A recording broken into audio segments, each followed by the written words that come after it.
Hey Bill, finally got home from work. Figured I'd take care of this video for you real quick. Say hi. First time we actually got to meet and kind of do our thing.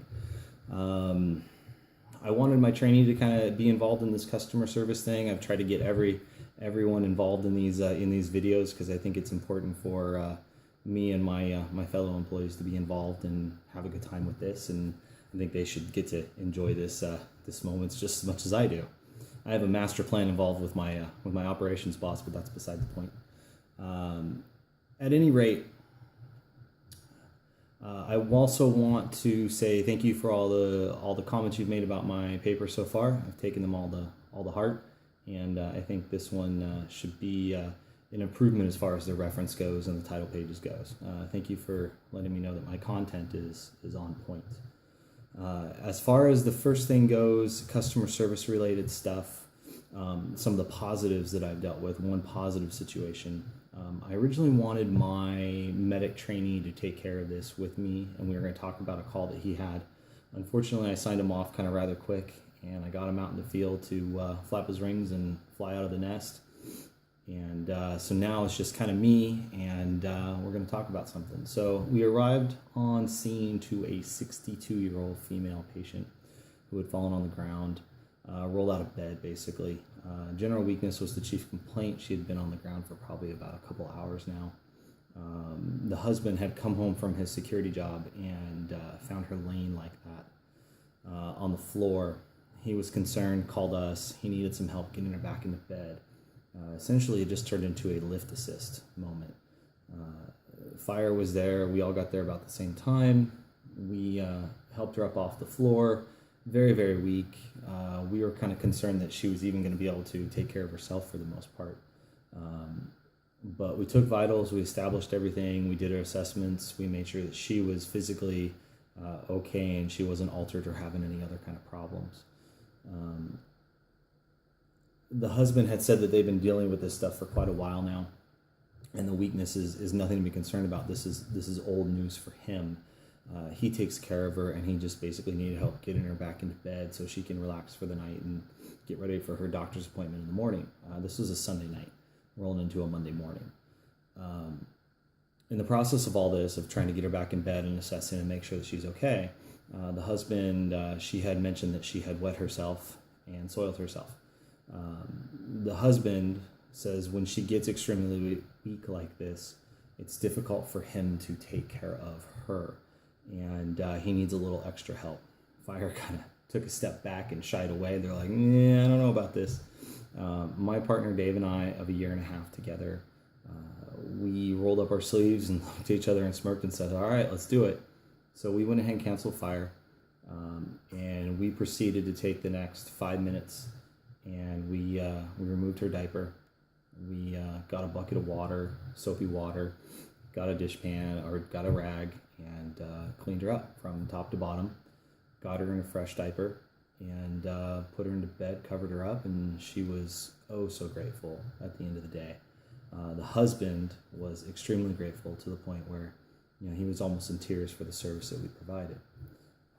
That's not even the end of the story. The end of the story is I ended up picking up a double time shift that following morning. So I got off at 7 a.m. I picked up a double time shift, and I started again at 7 a.m. And around 9 o'clock, after we had our morning coffee and had a minute to ourselves, we got a call for this address again. And I look over at my partner and I'm all, hey, let's go over there. I already know where we're going. Just make a right here. This is the house over here. And he's looking at me going, how do you know this? And I go walking in, and we had beat fire there because they were on another call. And we go walking in, same thing had happened. She rolled out of bed, she couldn't get back out of bed. And I walked in and I saw the husband. Husband came running up to me, gave me a giant hug, and there was actually tears on his face. And he was so happy to see me. Didn't matter who my partner was, but so happy to see me, knowing that I knew the story, knowing that I had already taken such good care of her the night before, that she was going to be in very capable hands.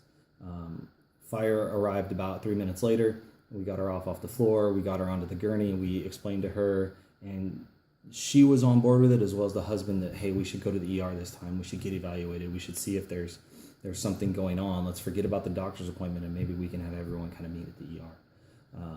everyone was on board with that. Everyone was on the same page, and it worked great. No major STEMI, no major issues. All the vitals came back normal again. But, all in all, it was kind of interesting. Starting IV, gave her some fluids just to kind of make her feel a little bit better. All in all, that's my great customer service moment. One of the many. They kind of blend through everything, but that was particularly memorable just because I got to run on them the following day, and I got a hug and a little tear from him, and it was a good moment. It let me know that I was actually appreciated at some point. The bad one, God bless the bad one. This happened with my last trainee, actually. Roger gave me all sorts of headaches and gray areas and everything else I had to deal with on a regular basis while training him. And although it was good for him, man, it was a headache. We had a woman, 22 years old, scoliosis of the back. She was complaining of back pain, abdominal pain. When we found her in her apartment, and she didn't want to walk, move, said she was in too much pain. Didn't exhibit the normal signs of pain, but I've always said, who are we to say if they're not in pain or not? That's their issue. We should just help them and treat them as accordingly. We were at the point where I was letting Roger pretty much take care of everything on the calls to see how he would react, how he would do, how he'd explain things. That way we could start making tweaks to him. I originally wanted her to walk to the gurney to see how much movement we could get out of her and how much pain she was really in. The fire studs ended up GSing her, picking her up, throwing her on the gurney, and she seemed comfortable with all that movement. So I said, okay, cool. We put her in the back of the rig, and we proceeded to take her on over to the hospital. My trainee decided that he wasn't going to try to call base or give any kind of medications or anything like that. We were going to keep it simple, BLS her in. I was on board with that. I didn't see anything majorly wrong. The vitals were crazy stable as far as things that we're concerned about. We got there, and when we arrived at the hospital, all went downhill from there. All went downhill. We had 7 ambulances holding the wall at the hospital, basically looking for beds because it was so busy that day.